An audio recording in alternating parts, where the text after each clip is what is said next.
Bismillahirrahmanirrahim. Assalamu alaikum. How are you? I'm sure you are fine at home. Class 7, this is your mathematics lecture. Again, we are going to start here chapter 4, further expansion and factorization of algebraic expressions.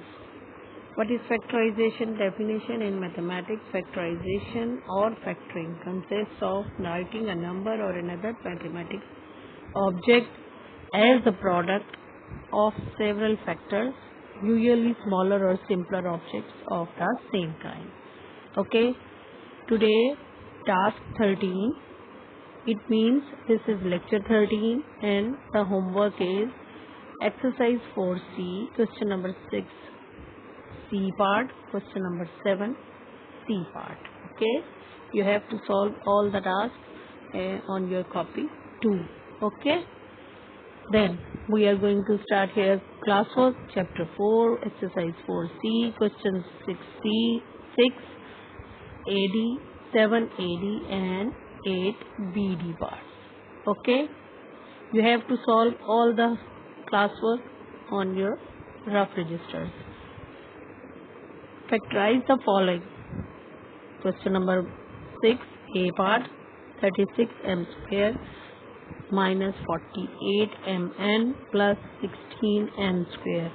Again यहाँ पे हमें factorisation है और factorisation में आपको पता है कि सबसे पहला जो स्टेप होता है हमें ये देखना है कि इन नंबर्स में से कोई एक कॉमन नंबर निकाल सकता है।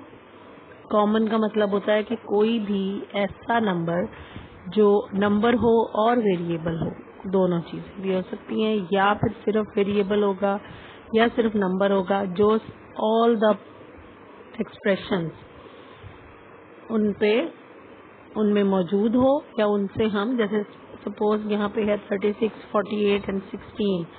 अब इसका कोई भी ऐसा फैक्टर जो इस पे तीनों नंबर्स पे डिवाइड हो जाए कंप्लीट, उसको हम कॉमन निकाल सकते हैं।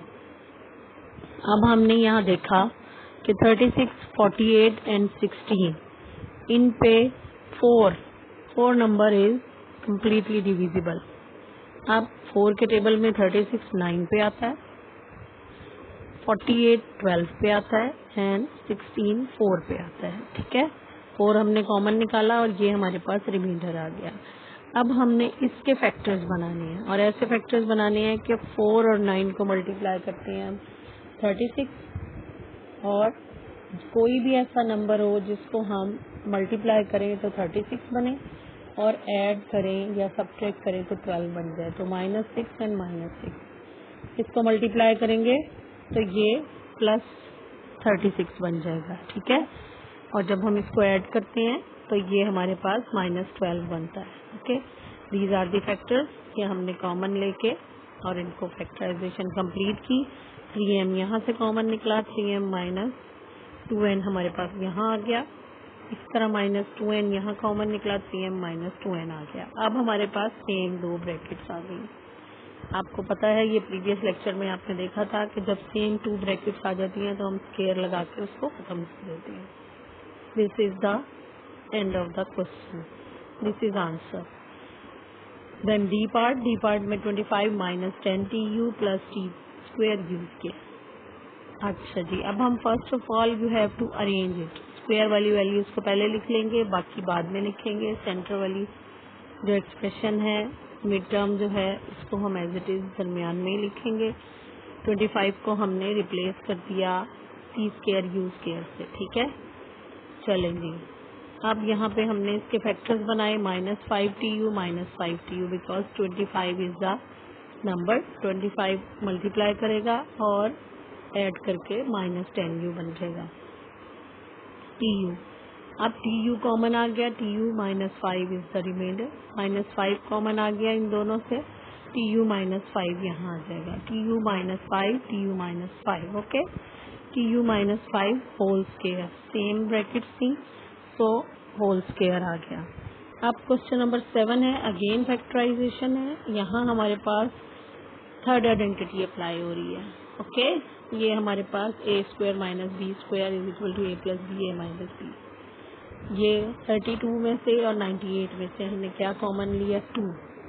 2 से हम इसको डिवाइड करेंगे तो ये हमारे पास आएगा 16a² minus 49b²। Now 16 and 49 are the perfect square of 4 and 7। a² और b² ऑलरेडी स्क्वायर ही है, हम इन दोनों का स्क्वायर लेंगे और इनको एक दफ़ा माइनस से और एक दफ़ा प्लस से ओपन कर देंगे। Sorry. Now D part, again third identity is applying here, m² minus 8n² whole square. एक दफ़ा माइनस से और एक दफ़ा प्लस से हम इसको ओपन कर देंगे। ओके, ठीक है जी। आप क्वेश्चन नंबर 8 है, factorise the following. 16 minus 25 b plus 3 whole square, ये कंप्लीट स्क्वायर है। 5 multiplying with b plus 3 whole square का, और ये 4 का स्क्वायर है। एक दफ़ा माइनस से और एक दफ़ा प्लस से ओपन किया, फिर हमने ब्रैकेट ओपन कर दी। ब्रैकेट ओपन करने के बाद हम इसको सॉल्व करेंगे और ये सॉल्व करने के बाद हमारे पास आंसर आ जाएगा। यहाँ हमने माइनस कॉमन निकाल लिया बाहर, 5b प्लस हो जाएगा और इन दोनों के साइन चेंज हो जाएंगे। ये हमारा आंसर हो गया। Now 2h minus 1 whole square minus 4k²।